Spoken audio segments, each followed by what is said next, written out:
I came back from the bathroom at the company dinner and saw my wife kissing another man, as if I didn't exist, as if the years of complicity, the plans made under the blanket, the nights we stayed silent just because silence was also comfort, simply had no meaning. She laughed, touched his face with the lightness she once used to dry my tears, and inclined her head as if she already knew the ways of his body. There was no hesitation, no disguise. There was only certainty. Certainty that, for her, I was no longer part of that story. I sat back at the table, without saying a word. I watched for a few seconds, just long enough for the image to stick in my memory with the strength of an emotional tattoo, then I took off my ring, left it there next to the plate, and left. I didn't even look back. Because in that moment, what I had left was no longer love, it was the memory of a man who believed too much. In the following days, the attempts at justification came. The familiar, repeated, predictable rhetoric, that it was a mistake, that she didn't know what she was doing, that it meant nothing. The same phrases so many people hear after a betrayal, as if words had the power to erase what was done. But no words can erase the image of someone who gives themselves to another as if they never belonged to you. No phrase can erase the sound of her laughter with another. No explanation can erase the feeling of being excluded from your own life. Deep down, I think she expected me to scream. To explode. To break something, to humiliate myself, to beg her to come back. But what she didn't expect was my silence. Because the silence of the betrayed says more than any scandal. It carries the mourning of a love that died without ceremony. And it was in the silence that I began to see everything clearly. How much I'd given up on myself, how much I'd let slip by, how much I'd trusted, and how much she'd simply given up on us before I even realized it. She stayed with her lover for a while. And me? I kept trying to understand what had happened to me. I tried not to lose myself in the feeling of worthlessness that engulfs us when we're betrayed. I tried to find my own worth amidst the rubble of shattered trust. And it was in this process, precisely when I least expected it, that I found someone. Someone who took their time. Who looked at me as if I still had value, even with all the cracks. Who saw beauty in what I believed had been destroyed. And slowly, without promises or fantasies, he offered me calm. Respect. Truth. Meanwhile, her world began to crumble. Her lover, the one who seemed like the perfect escape from her routine, proved to be as empty as her gesture. He didn't want commitment, he didn't want a future. He only wanted someone else's stolen gift. And when she finally realized she wasn't loved, only used, it was too late. She tried to come back. She tried to use the same words that had once convinced me. But what she didn't realize was that, while she was testing the limits of love, I was relearning to love myself. I forgave her, because I understood that holding on to resentment would just be another way to remain trapped. But we didn't continue as a couple. And it was then, only then, that the penny truly dropped for her. The worst pain for someone who betrays isn't being forgiven. It's realizing that, even after forgiveness, there's no more room. It's understanding that the love she was sure would always be there, is gone. That the man who once would wait for her at any door now no longer even waits in her thoughts. That the songs that once belonged to them now play in other ears. That the home she destroyed no longer exists, and not out of revenge, but because time waits for no one who decides to toy with another's heart. Life went on.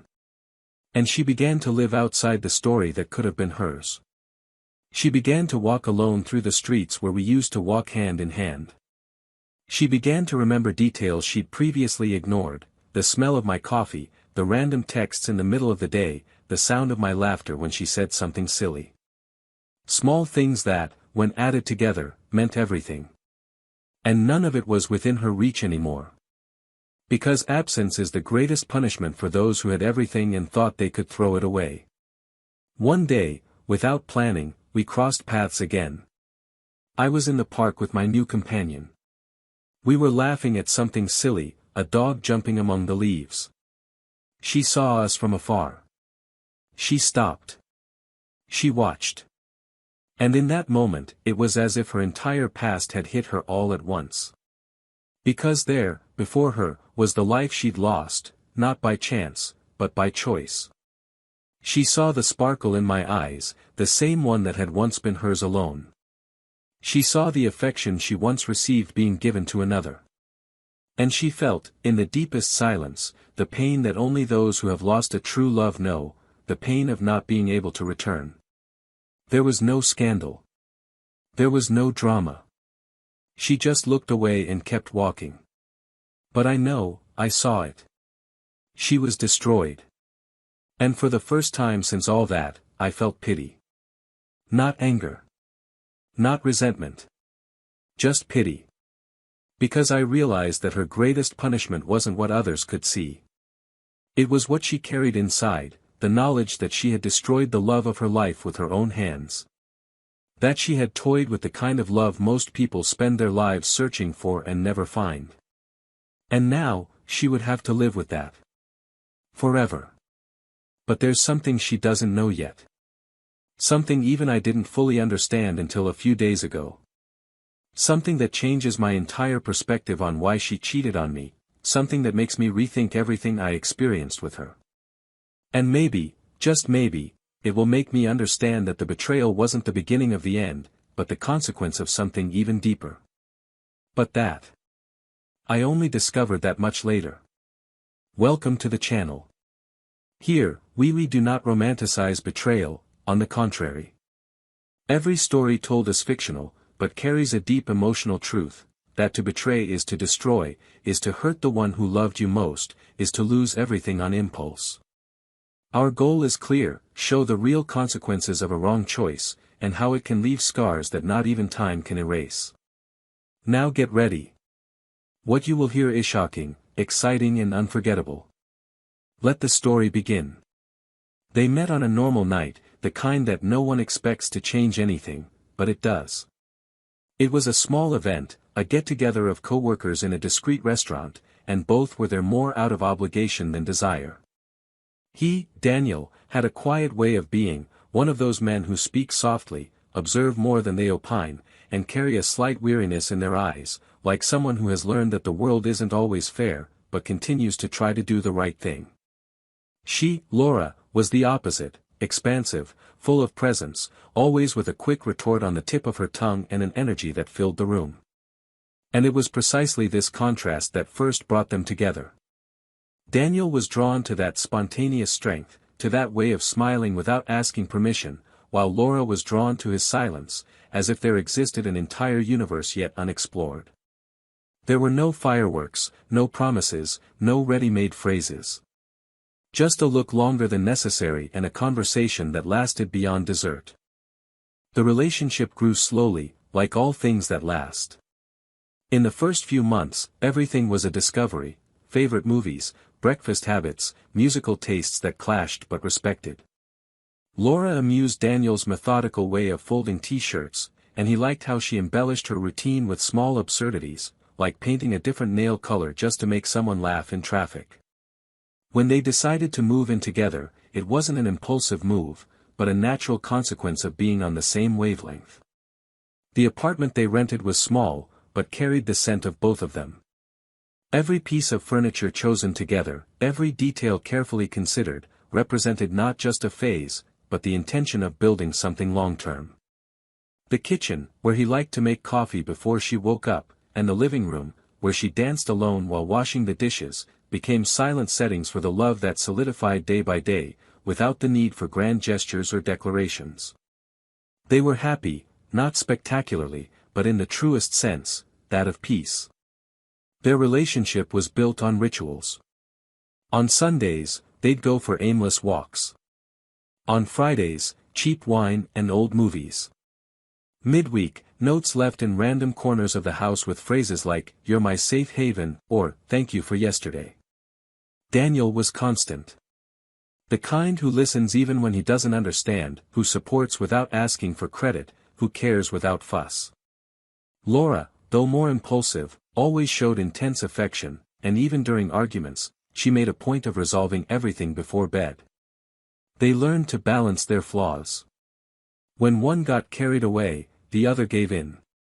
When one lost their way, the other pulled back.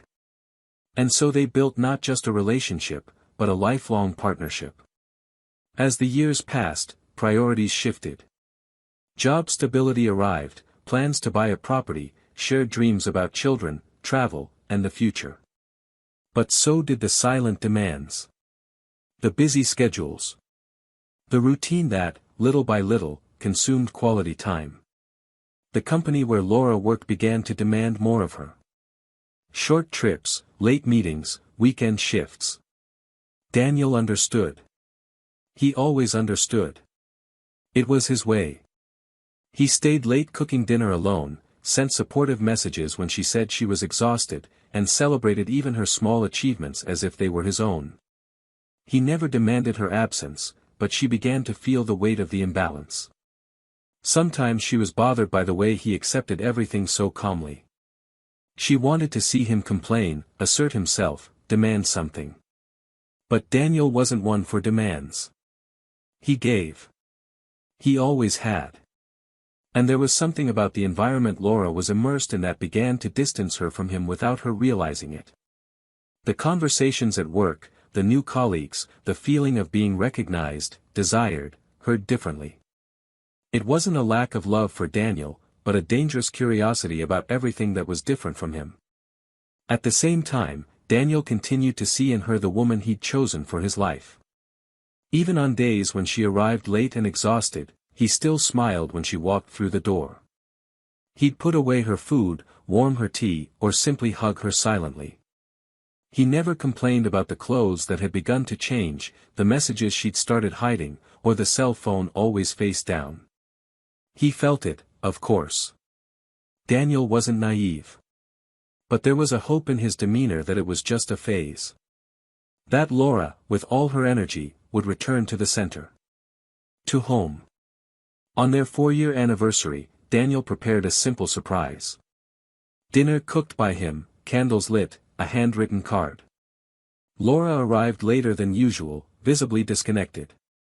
She apologized and praised his efforts, but she was there only in body. Her mind wandered elsewhere. Still, Daniel made a point of celebrating. He believed in rituals. They were the foundation of what they were building. And even as he felt the distance growing, he still chose to nurture their bond with small, thoughtful gestures.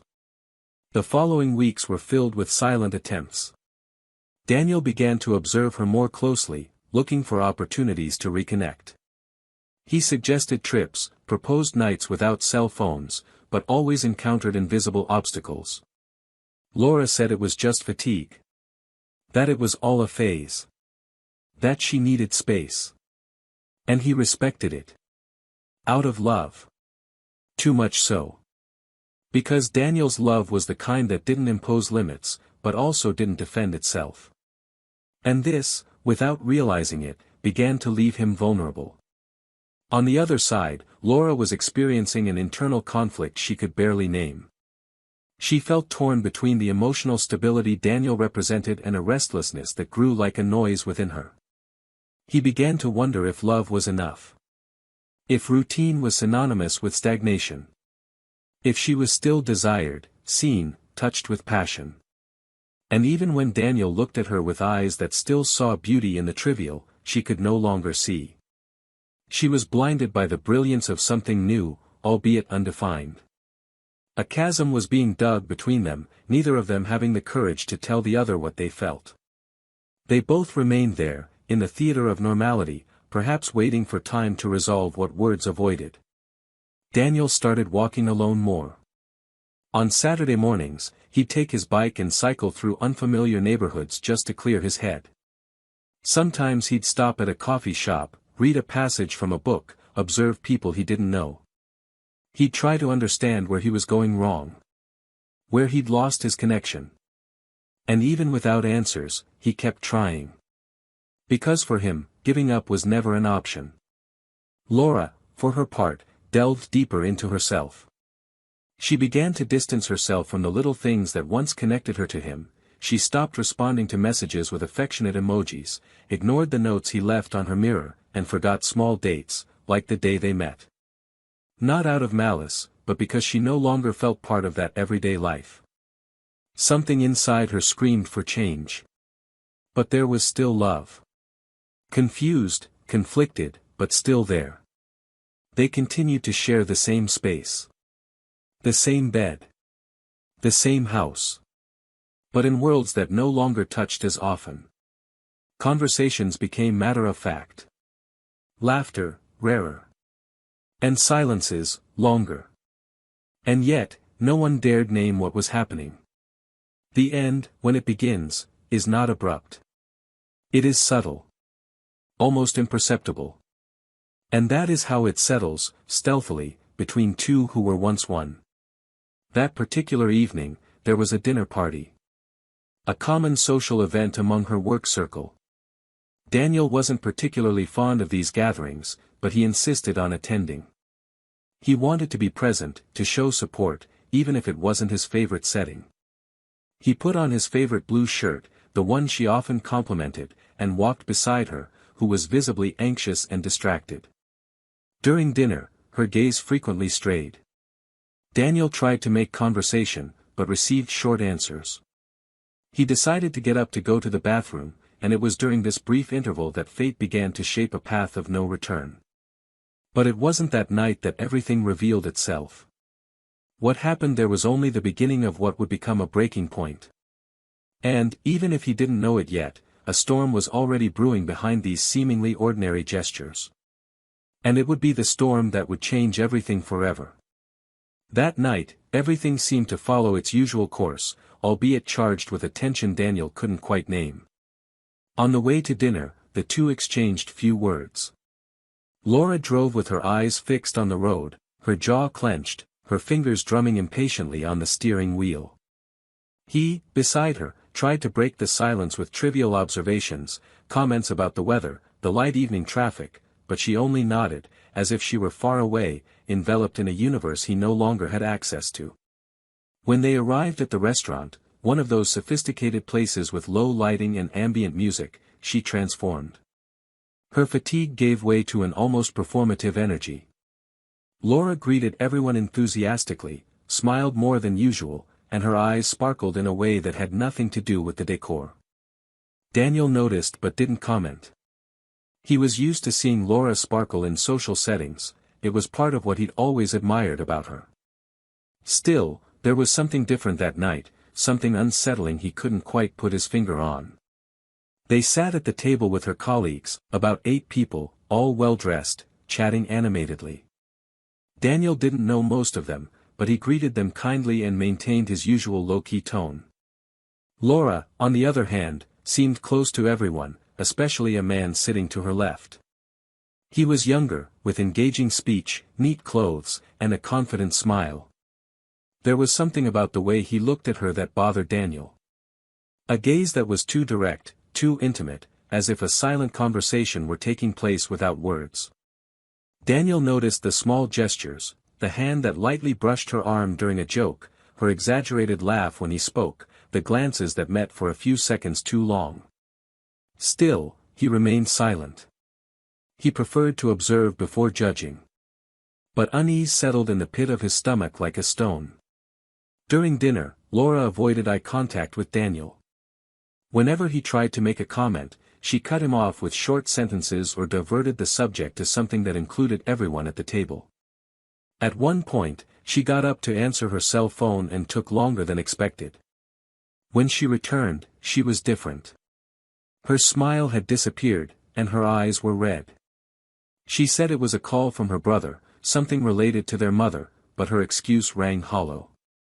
Daniel wanted to ask more, but held back. He knew how she closed herself off when she didn't want to be questioned. And even as her anguish grew, she maintained her composure, knowing that public confrontations led nowhere. As the evening progressed, Laura's behavior became increasingly difficult to ignore. She barely touched her food, sipped her wine hurriedly, and seemed restless. When the colleague next to her touched her arm again, this time for longer, Daniel lowered his eyes to his plate, trying to contain the internal avalanche that was already threatening to overflow. It wasn't just jealousy. It was the clear realization that something was happening in front of him, and that everyone but him seemed to know about it. The mood changed. The table laughed less. Conversations became more subdued. It was as if there was a tension in the air that no one dared to name, but everyone felt. At the end of the night, Daniel said he was going to the bathroom. He needed a break. To breathe, look in the mirror, try to find some reason to keep pretending normal. He got up without saying much and walked to the hallway. In the bathroom, he washed his face slowly, stared at his reflection, and silently wondered what he was doing there. As he left, the air felt colder than before. With slow steps, his heart heavy, he made his way back to the table. But he stopped a few feet away. And what he saw there froze time. Laura was leaning over the table, very close to her colleague. Their faces were inches from each other, their eyes locked, their hands touching intimately. And then, she kissed him. Not a furtive, disguised kiss. But a gesture full of intention. As if everything around them had disappeared. As if there was nothing between them but that moment. As if Daniel didn't exist. He stood there. The noise around him dissolved. There were no more voices, no more silverware, no more music. Just that scene. Harsh. Raw. Inexplicable. She didn't see it. She remained surrendered to that moment as if experiencing a moment of freedom. But for Daniel, it was like watching his own heart being silently shattered. He took a deep breath and walked to the table with firm steps, as if his body knew what to do even when his soul no longer responded. He sat back down and stared at Laura for a few seconds. She froze upon noticing his presence, her eyes wide, her body tense. He didn't say a word. He simply removed the ring from his finger, placed it on the table next to his plate, and stood up. She called his name, but he didn't answer. He left the restaurant without looking back, feeling the city spin in slow motion. Every step hurt. Not from surprise, but from confirmation. Because deep down, he already knew. He just didn't want to accept it. He walked through empty streets, listening to his own footsteps echo in a deafening silence. Flashes of the night played in his mind like scenes from a movie he never wanted to star in. And with each image, the certainty grew, he had lost something he thought was eternal. Meanwhile, Laura stood at the table, unsure of what to do. Her lover looked away, embarrassed, walking away with vague excuses. She held the ring between her fingers, as if trying to grasp the weight of that object. As if only in that instant had she realized what she had done. And even though she tried to rationalize, telling herself that things hadn't been right for a while, that there was need, distance, silent conflicts, none of these justifications held water in the face of what Daniel had done, simply leaving. She returned home later, expecting to find him, rehearsing words, explanations, crying at the steering wheel. But the house was empty. Daniel had packed only a few things. Clothes, documents, the essentials. And the silence she found there was deafening. The furniture seemed to mock her. Memories became thorns. Every corner of the house breathed him. And now, he was no longer there. In the days that followed, Laura tried to contact him. Calls, messages, emails. Requests to talk, to listen, to forgive. But Daniel didn't respond. He needed distance. Time. Air. He withdrew into himself, allowing himself to feel everything, anger, sadness, frustration, shame. And even surrounded by advice and opinions, he chose silence. Because sometimes, silence is the only way to maintain some dignity amidst the chaos. The pain didn't come like an explosion. It came like a seep. Slow, steady, irremediable. The betrayal, more than an act, was the symbol of everything that had been lost. Of everything that had been neglected, of all the small moments that seemed trivial but were the foundation of something greater. And now, he looked at you and no longer recognized the man he believed so deeply in. He had been broken. But he was still standing. Laura, on the other hand, began to sink into guilt. She tried to justify to herself that she was confused, needy, vulnerable. But none of it could withstand the weight of Daniel's gaze that last night. The gaze of someone who, even hurt, didn't lower himself. The gaze of someone who chose self-love over confrontation. And the more days passed, the more she understood what she had lost. But there was something else. Something that hadn't yet surfaced. Something that would make everything even more devastating when revealed. A detail Laura believed buried, but which would resurface in the worst possible way. And when that happened, no apology would be enough. Because some truths have the power to destroy what remains after love has already faded. Time had continued its course, dragging the days along in silence, without a sound of return. Laura continued her routine with the constant weight of an absence that was no longer recent, but neither was it acceptable. Daniel had become a living shadow in her thoughts, not because of the moments they'd shared, but because of the way he'd left, without begging, without screaming, without pleading. He'd simply gone. And that firm decision, that absence of desperation, hurt her more than any aggression could have. The house, even reorganized, renovated, and redecorated, still carried echoes of his presence. A specific glass she hadn't had the heart to throw away, a forgotten shirt that lingered at the bottom of a drawer, the scent she occasionally thought she could smell on the cushions. She tried to follow, but nothing fit. Her lover had disappeared as if he'd never existed, returning to his own life without a backward glance.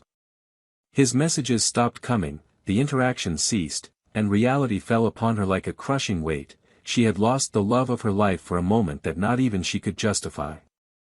Daniel, for his part, had delved deep within himself. He changed his address, distanced himself from everything that tied him to the past. He began frequenting new places, experiencing freedom like someone who needs to rediscover themselves. Little by little, he found a peace that no longer depended on anyone. And it was in this process of rebuilding that he met someone. Clara. A sweet woman who spoke with her eyes, who listened to him without trying to fix him, who laughed at his old jokes and brought a lightness he no longer remembered. She didn't want to heal his wounds, but she accepted walking alongside them. And Daniel, for the first time in a long time, felt seen without effort, without pressure, without pain. It wasn't immediate. But it was genuine. And that was enough. A few months passed. The pain had become a memory. And when Laura finally summoned the courage to call, Daniel answered. His voice was different, steady, calm, mature. She asked to talk. Said she needed to say things she'd been holding back for a long time. He took a deep breath, considered refusing, but something in his intuition made him accept. They arranged to meet at a discreet cafe, where no one would recognize them. Laura arrived first. She was nervous, her face pale, her fingers fidgeting on the table. When he entered, she stood up as if startled. He was thinner, but with a gleam in his eyes she didn't remember seeing before. A gleam that hurt because it wasn't for her anymore. Daniel greeted her with a restrained smile and sat opposite. She tried to start the conversation with generic phrases, but he gently interrupted. He asked her to be direct. And finally, she was. She said she was sorry. That not a day went by without thinking about the night of the dinner. That she had made the biggest mistake of her life, that she had traded everything for something that didn't even last. She said she hoped he could at least listen to her, even if he didn't forgive her. He listened in silence. And when she finished, he took a deep breath. He said he no longer held grudges, that he had found a new way to live, and that he no longer harbored feelings for her. Laura tried to hold back the tears, but they came.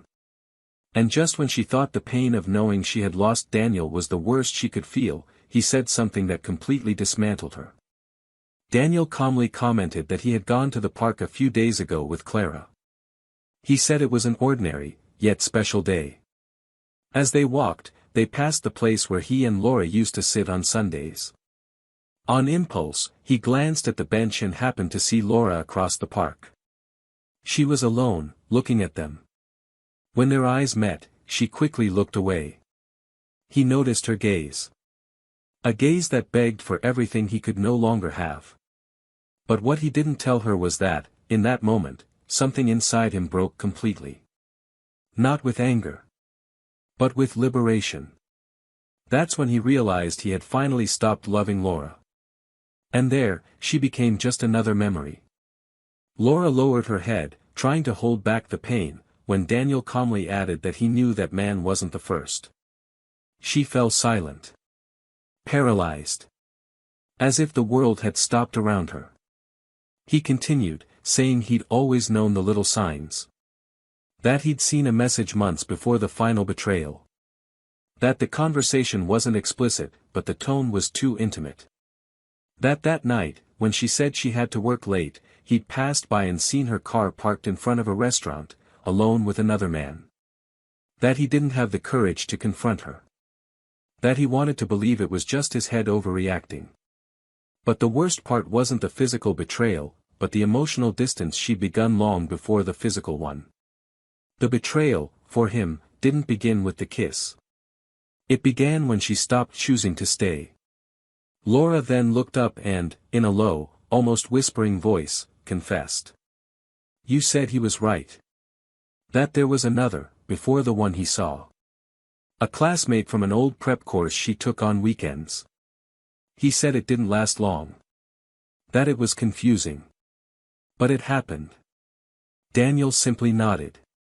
His gaze was serene, but there was pain there. Not from the discovery, but from the confirmation that the love he offered had been neglected so many times without him knowing. He said he wasn't there for revenge, nor to hurt her, but to close a cycle. That he needed to hear from her what he already knew. That he needed to name what he experienced so he could finally move on completely. Laura was crying. Her tears weren't silent. They were desperate, torn. The kind of crying of someone who realizes they've destroyed something sacred. She apologized between sobs. She said she deeply regretted it. That she would give anything to go back in time. That she now understood the value of everything he'd done. But Daniel didn't respond immediately. He just looked at her with compassion and said he forgave her. He forgave her because he didn't want to carry that pain for the rest of his life. But that didn't mean going back. That his forgiveness wasn't a bridge. It was a farewell.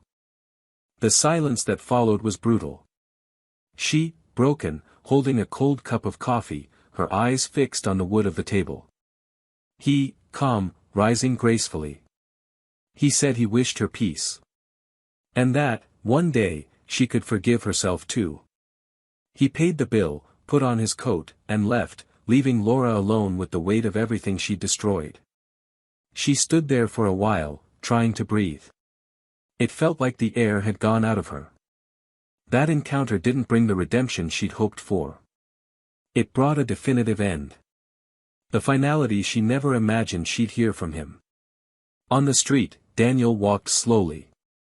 The sun was beginning to set, painting the sky with orange hues. He picked up his phone and texted Clara, asking if she wanted dinner. His heart was pounding. For the first time in a long time, he felt clean inside. The truth had been told. The story was over. And now, he was free to live the life he deserved. But as he walked, he didn't know there was still one more piece of that story about to unfold. Something neither he nor Laura were prepared to face. Something that would change the meaning of that betrayal forever. Days after that devastating encounter, Daniel felt that, finally, a cycle had ended. There was no more doubt, no more hurt, no more need to understand what was already clear. The truth had been exposed in all its rawness, with tears, belated regrets, and confessions that sealed the distance between two people who had once loved each other deeply. He had offered forgiveness not as a gesture of reconciliation, but as liberation. And it was with this lightness that he moved on with his life, finding in his routine with Clara a safe, mature, and kind space. She was patient with his silences, knowing when to touch him and when to leave him alone. She never wanted to compete with his past, only to build a new, shared space, calmly and truthfully. Clara already knew the gist of the story with Laura. She never demanded details, but she also didn't shy away when Daniel needed to tell her. She listened attentively, not to judge him or tell him what to do, but simply so he could hear himself, organize his own chaos. When he talked about their reunion, she showed no jealousy or insecurity, she simply extended her hand over his and said she was happy he'd been able to end it with dignity. This was the kind of love Daniel now knew, calm, lucid, present. It was on a clear Saturday, weeks after his final conversation with Laura, that something unexpected happened. Clara received an invitation to the opening of a small art gallery that a friend was opening. She suggested they go together, and Daniel accepted, albeit half-heartedly. He needed to continue making room for life. When he arrived, the place was full but quiet. People were talking quietly, instrumental music played in the background, soft lights highlighting modern paintings hanging on white walls. They walked among the works with discreet interest, making occasional comments, exchanging shy smiles. It was just another ordinary evening for an ordinary couple. And perhaps that's why it was so special. While Clara chatted with her friend who was organizing the event, Daniel stepped away for a moment. He stopped in front of an abstract painting, observing the intertwining shapes as if trying to say something he couldn't decipher. That's when he heard a familiar voice calling his name, hesitantly, almost shyly. He turned slowly, and there was Laura, standing a few feet away from him, a glass of wine in her hand and a restless look in her eyes. She wore a dark, simple dress, her hair tied back in an unpretentious way. There was something different about her. It wasn't the same look of desperation from the cafe, nor the confident woman from before. It was a blank look, as if something inside her had been erased. He hesitated for a second, then nodded politely. She walked toward him slowly, as if unsure whether to continue, and stopped beside him, in front of the same work. She commented that she liked the mix of colors, but her voice trembled. Daniel remained silent. Laura then turned to face him and said she didn't want to disturb him, that she just needed to say one last thing. He replied that he didn't see a problem, but that he would need to return to Clara later. She nodded, clutching her glass tightly, as if that gave her courage. And then, bluntly, she said what she never imagined she would have to say. She revealed that night in the park, when he saw her watching from afar, while he was with Clara, it was no coincidence. She followed him. She had done so a few times, trying to understand how he was living. She said that, seeing him smiling, completely lost in the moment with another woman, something broke inside her. Not out of jealousy, but because she realized he was fine. Better off without her. That love had, in fact, died. That there was no going back. But what tore her apart most in that moment was the girl who appeared next, running toward them. A child of about 4 years old, with curly hair, who jumped into Clara's arms, calling her mommy. Laura froze. She had never known Clara had a daughter. She watched Daniel pick the girl up, spin her around, laugh, kiss her forehead. She saw in his gestures a fatherly love that she herself hadn't believed he was capable of feeling. Daniel frowned. He said it was true, the daughter was Clara's, from a previous relationship, and that he had bonded with her in recent months. Laura then took a deep breath and, her voice breaking, murmured, "You know I was pregnant, don't you?" Daniel felt the ground disappear. He stood still. The sentence hung in the air like a bomb about to detonate. Laura didn't wait for the question. She said yes, that she had gotten pregnant with his child shortly before the betrayal came to light. That she found out days after the night at the restaurant. But, overcome by the turmoil, the end of the relationship, the guilt, the confusion, she didn't have the courage to tell him. She said she considered telling him, that she even wrote him a letter, but backed off when she saw he was beginning to rebuild. And that, deep down, she felt she no longer deserved to share anything with him. She said she lost the baby a few weeks later, in the midst of a devastating emotional process, alone, without telling anyone. She cried as she spoke. Not out of self-pity, but out of a silent grief that never had space to live. That was never seen by anyone. Daniel felt his heart racing. He tried to process the information, what it meant, what it represented. Part of him wanted to ask why she had hidden it. Another part understood that perhaps even she couldn't answer. The silence between them was thick. Finally, he said, his voice hoarse, that he was deeply sorry.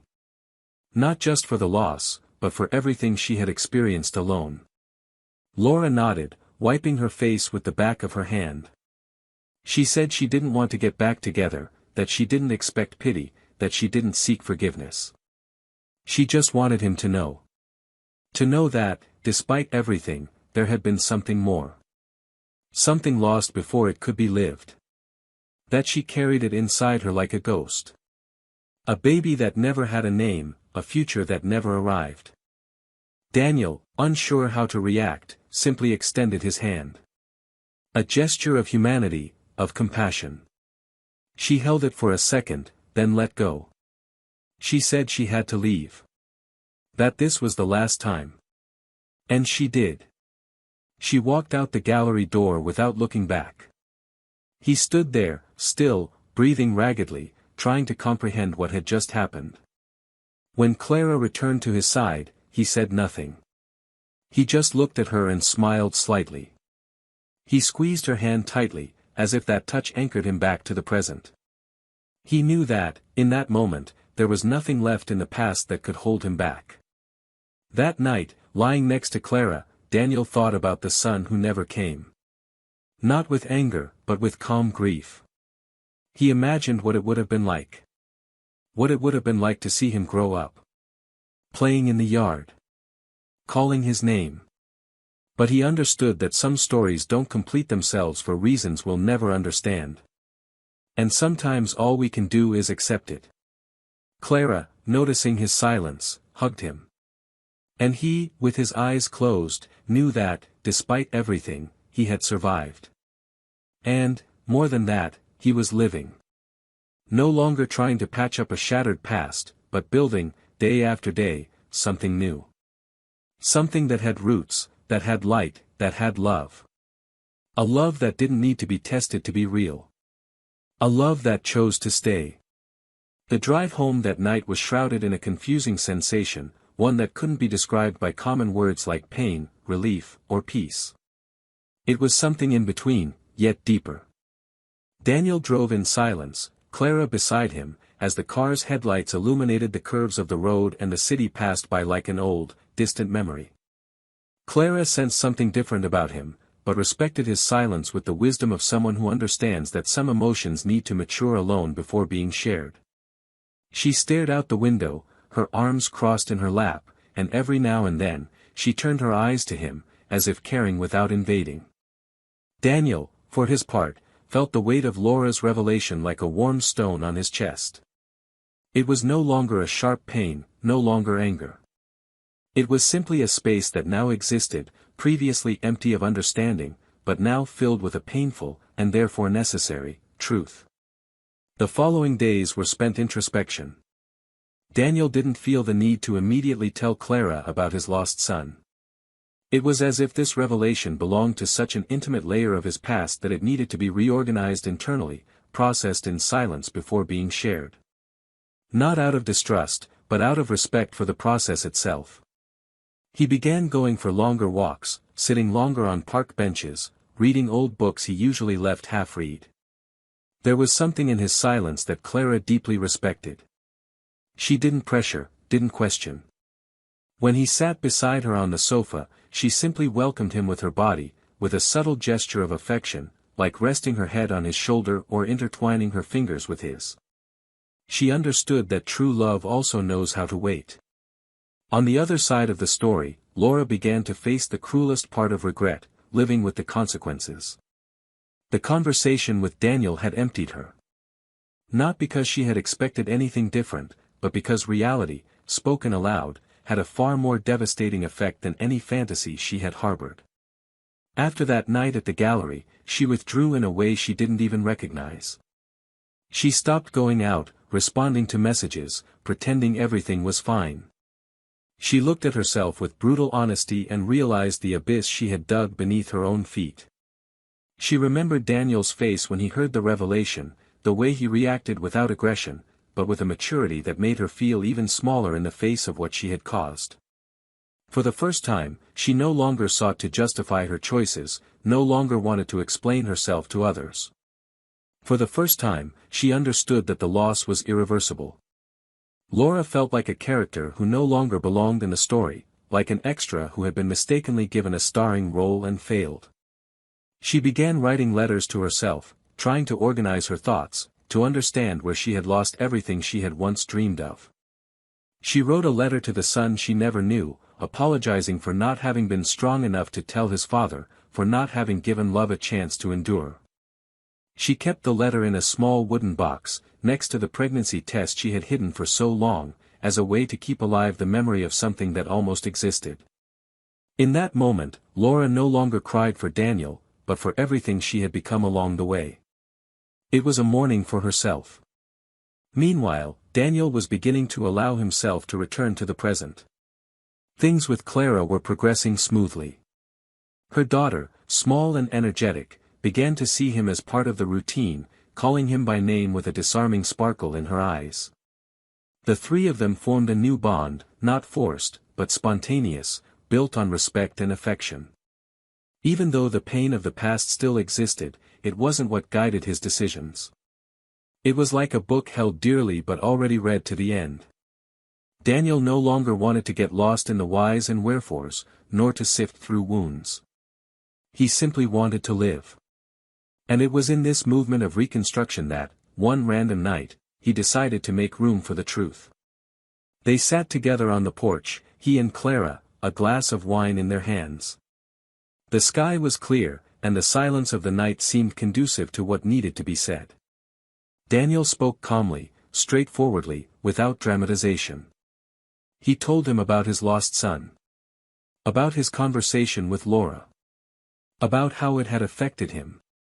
Clara listened silently, her eyes brimming with tears, but without interrupting. When he finished, she leaned closer, gently touched his face, and said she was sorry. Not for having a son he'd never met, but for having gone through it all alone.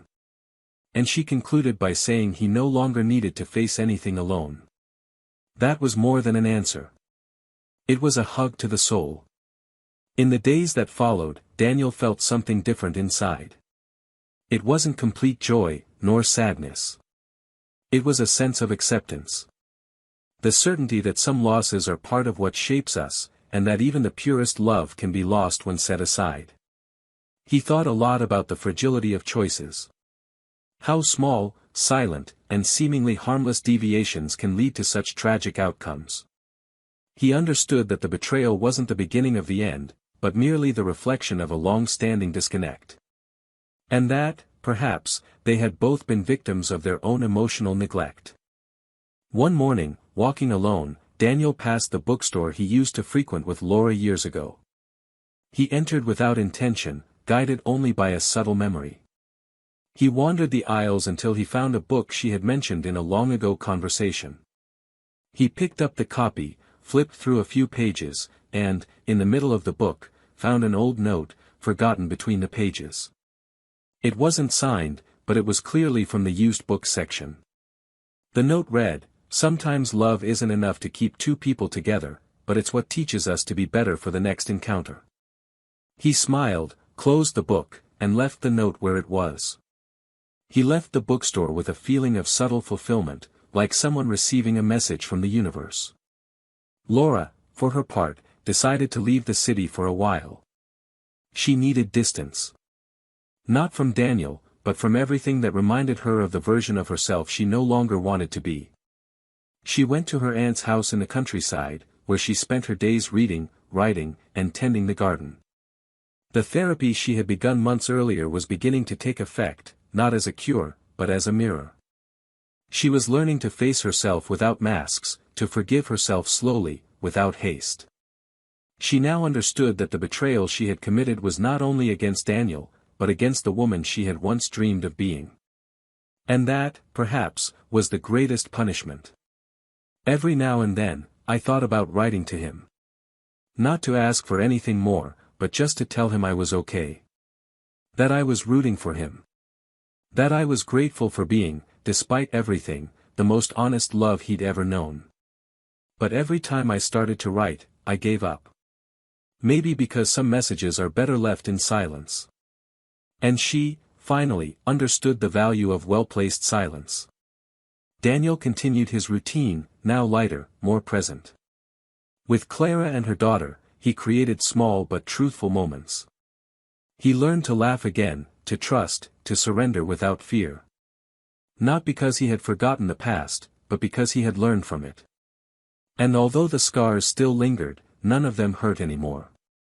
They were marks that told a story he didn't want to erase, but which now, finally, was ready to be left behind.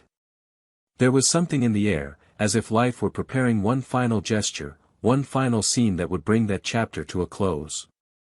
But no one knew what was to come. And when it did, there would be no more room for questions. Only answers. Only truths. On that cloudy autumn morning, the wind blew with a strangely comforting melancholy, as if time itself understood that something was about to end, not abruptly or dramatically, but with the necessary gentleness of a cycle that comes to an end, not because someone has ended it, but because there is nothing more to say. Daniel woke before the alarm clock rang, his face still half pressed into the pillow, his body curled up against Clara, who was breathing slowly, surrendering to the peaceful sleep he so admired. Watching her sleep, unknowingly, became part of his intimate ritual. There was something sacred in that simple routine, something he learned to cherish after all. Clara's presence was light, but never empty. She knew how to be without taking up too much space, how to love without invading, how to be without erasing anyone, and this harmony, which he had previously believed impossible, was now the center of his new life. He got up slowly, grabbed a sweater, and walked to the balcony, carrying a cup of still-warm coffee. The gray sky painted the horizon with soft hues, and the sounds of the street gradually began to emerge. The city was waking up with slow steps, and he felt at peace. Opening his phone, he saw an unexpected message. It was from Laura's sister. A woman he barely spoke to, but who had always respected him, even after the breakup. The message was brief, to the point, and yet deeply symbolic. Laura's back. She's fine. She asked about you. Not because she wanted anything. She just asked. Daniel stared at those words for a while, as if their weight was taking a long time to truly sink in. He returned his gaze to the horizon and thought about how things had changed. How life, in its own time, had put each piece in its place, even those that seemed lost. Later that day, Clara found him sitting in the living room, a book on his lap, but not reading. She noticed the strange silence and sat beside him, resting her head lightly on his shoulder. Daniel stroked her hair silently, and only after a few minutes did he share the message he had received. There was no tension in the air, no insecurity. Clara simply asked with a serene look if he wanted to come see her. The answer didn't come immediately. He wasn't sure if he wanted to. Not out of fear of what he might hear, but because he no longer felt the same urgency as before. Everything that needed to be said had already been said. But something inside him, perhaps a kind of compassion that survived the end of love, made him say yes. He wanted to see her. Not to rescue anything, but to confirm that, indeed, he was free. Across town, Laura had settled back into the old apartment she'd shared with her mother before moving in with Daniel. A small space, filled with old memories and a simplicity that reconnected her with parts of herself she'd forgotten. The move back to the city hadn't been a strategic decision. It was more of a symbolic return, a gesture of courage. She was thinner, her hair now almost always tied back, her clothes understated, her eyes calmer. Therapy had become a pillar, books a constant companion, and small rituals, like cooking for herself or tending to the plants on the balcony, began to represent internal reconstructions that no one saw, but which she felt with every gesture. When Daniel contacted her to arrange a meeting, Laura responded kindly but without enthusiasm. It wasn't disinterest, it was maturity. They arranged to meet at a discreet coffee shop, away from the eyes that still remembered them as a couple. On the agreed-upon day and time, she arrived first, sat at a table in the back, and ordered a mint tea. She was serene, but there was a wet glint in her eyes, not of pain, but of presence. When Daniel entered, she smiled with her lips, but her body remained restrained. He approached, sat across from her, and for a few seconds, they just stood there, looking at each other, as if finally recognizing the real versions of each other. This time, there were no speeches. No requests, no apologies. Just conversations. About books. About time. About what they'd learned. Daniel talked about Clara, but with the delicacy of someone who knows that certain truths, however inevitable, need to be spoken sensitively. He spoke about her daughter, the way she'd entered his life unplanned, and how that taught him to love differently, without demands, without urgency.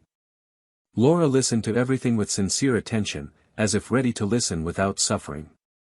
She shared a bit of her new routine, talked about how she'd come to understand herself better, to accept mistakes, to live with grief that stems not only from loss, but also from guilt. And, at one point, without looking directly at her, she mentioned that she'd left the letter for her son in an envelope kept in the box in the top drawer of her closet. That she'd never read it again. But that writing it was her way of not forgetting. Daniel didn't respond immediately. He simply held his cup tightly and said he understood. That some things need to exist, even if no one else sees them. The meeting was brief, and when they said goodbye, there was no hug. Just a look. A look loaded with meaning that words can't convey. Laura was the first to leave, and Daniel stood for a few minutes staring at the empty cup before him. He realized that, finally, there was nothing left to hold him back. The cycle had ended not with shouting, nor with hurt, but with humanity. And that, for him, was enough.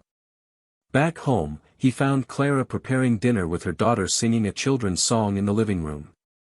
The smell of home-cooked food, the soft music in the background, the child's light laughter, everything seemed utterly ordinary, yet profoundly right. He approached, hugged Clara from behind, kissed the back of her neck, and for the first time since the beginning of this entire journey, he felt he was finally home. She turned her face, looked into his eyes, and, without asking, simply smiled. She knew. She knew he had left everything behind. And she knew that from then on, what would come would be only constructions, not on ruins, but on solid ground. A few more months passed. Daniel decided to write about everything. Not to publish, nor to show anyone. It was an intimate project, a personal account, almost therapeutic. He wanted to record the story he had lived, not to relive it, but to ensure he learned everything there was to learn. Clara read a few pages in silence, and when she finished, she said she felt proud. Because the love they were experiencing now was not born of perfection, but of overcoming. And that was even more beautiful. One afternoon, as they strolled through the park with Clara's daughter running ahead, Daniel sat on the same bench he used to sit on with Laura. The same one where, long ago, he had felt his heart ripped from his chest. Now, the bench was just wood. The place, just a space. Because what had hurt no longer hurt. What remained wasn't hurt, it was wisdom. And suddenly, he realized he had learned to love better. And that, if the price was high, at least he had understood its value. But even with everything over, with the chapters duly concluded, one final decision still needed to be made. Not something drastic, but symbolic. One night, while packing some old papers in a box, he found a photo he'd taken with Laura during their first year of dating. They were smiling, sitting on the steps of their old building. It was a beautiful image, full of truth. He stared at it hesitantly for a moment. He could have torn it up. He could have kept it. But instead, he pasted the photo into the back of the notebook where he'd been writing his story. And below it, he wrote, "Not everything that ends is a failure.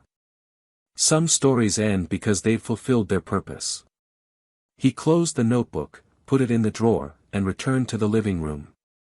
Clara was laughing at something on television, his daughter was running around the house with a toy in her hand, and as he sat there among them, he felt that, after all, he had made the right choice.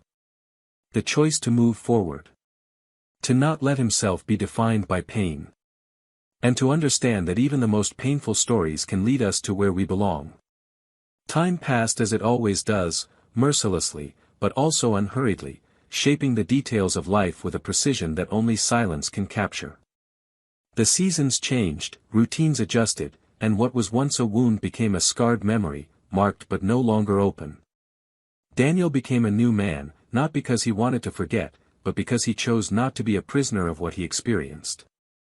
What he built with Clara took the form of a home, of constancy and respect, with strong roots planted in solid ground, and no longer in fragile feelings or idealizations. It was a love that didn't shout, but endured, that didn't demand, but added. In time, he proposed to Clara, not in a grand or performative gesture, but in an intimate moment, with real words and steady eyes. She accepted with the same serenity with which she entered his life, without promising anything other than to walk by his side. The ceremony was simple, with few guests, surrounded by nature and sincere affection. That day, Daniel cried.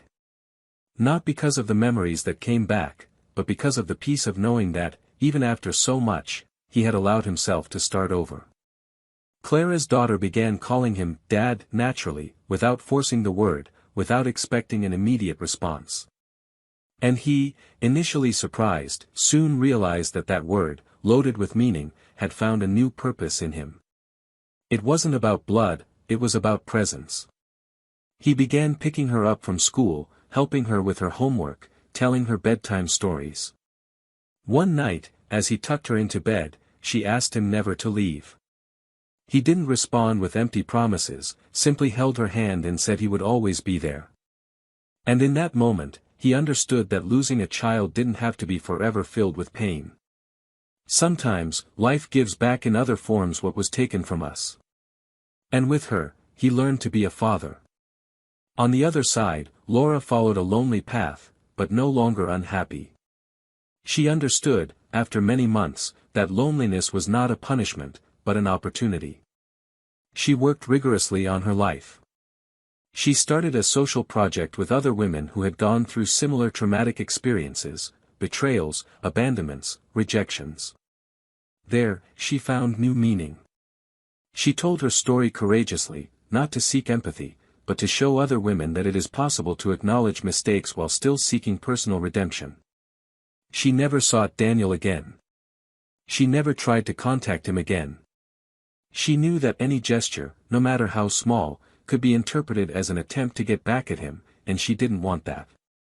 Not for lack of feeling, but out of respect for the new life he had built.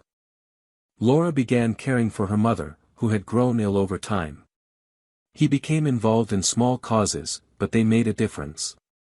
He adopted a stray puppy, planted trees around town, and read all the books he said he would one day.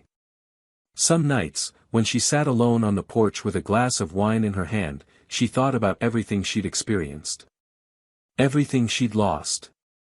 She no longer blamed herself as she used to, but she never stopped feeling. Because there are pains that don't destroy us, but they also never completely leave us. The absence of her unborn child was still a silent wound. And sometimes I wrote him letters. Letters he kept in an unmarked envelope. A private ritual, a way to keep alive a part of herself she refused to bury. One day, walking by chance through a cultural center, she saw a photography exhibition with a striking title, What Remains After Love. Upon entering, she immediately recognized the images. They were sensitive, intimate records, fragments of places, objects, landscapes that carried silences. Reading the artist's name, she felt a shiver. It was Daniel. He had transformed everything he'd experienced into art. Into beauty. Into something that touched but didn't hurt. She walked through the gallery in silence, unseen. One of the photos had a caption, "Not every new beginning needs to be born of forgiveness, sometimes, it's born of acceptance." She left the exhibition with unshed tears, not of regret, but of gratitude. He had succeeded. And so, somehow, had she. Years passed. Daniel grew old with Clara by his side. His daughter grew up, went to college, left home, and returned to Sunday dinners with new stories and heartfelt laughter. Clara remained light, with that airy way that seemed made of air, but that held everything together with a silent strength. On their wedding anniversary, now older, they decided to travel to a new place, far away, isolated, where time passed slowly. They sat facing the sea, feet in the sand, wine in hand. And there, unhurriedly, they talked about life. Their mistakes. Their fears. And also about miracles, those that don't appear with lights, but with small gestures. Daniel said he would never have gotten this far if he hadn't gone through it all. She held his hand and said that pain made him a more human being, but it was love that saved him. And in that moment, they knew they had won. Laura, already with wrinkles on her face and a serenity that only time teaches, lived her final years in peace. She never remarried, never had another child. But she lived a dignified life. She died peacefully, surrounded by a few people, but all of them real. Her social project became a foundation and helped hundreds of women. In her will, she left clear instructions, that her letters be buried with her, as if returning to the ground what could not flourish. One of them read, "I lost the love of my life because I didn't know how to take care of her. But I learned that taking care of yourself is also a way of loving others." This story ends here, but its scars will long remain in those who heard it. Because betrayal isn't just the end of a relationship. It's the crumbling of a promise. It's the breaking of a trust that, once broken, never returns. Daniel, Laura, Clara, and everyone involved carry with them lessons learned not from books, but in their skin, in their hearts, in their souls. It's not always possible to fix what was broken, but it is possible to choose what to do with the pieces. And Daniel chose to build something new. Something clean. Something worthy. If you've come this far with a heavy heart, teary eyes, or deep reflections, leave a comment below to tell us what this story meant to you. Do you believe it's possible to start over after betrayal? That a broken heart can one day truly love again? We want to hear your opinion. Subscribe to the channel for more intense stories like this. And before you go, take this thought with you: betrayal doesn't just destroy a relationship. It destroys trust, affection, and the very fabric of a life built together. It breaks bonds that are often never rebuilt. Trading what's right for impulse is a costly choice, and regret doesn't always bring back what was lost. True love requires courage, commitment, and, above all, respect. This channel does not support any kind of betrayal. On the contrary, it brings to light the pain, damage, and scars left by thoughtless choices. Because stories like this are fictional, the pain they represent is real, experienced every day by real people. May this story have touched you and, who knows, perhaps prevented you from making the wrong choice at the right time. Until the next story.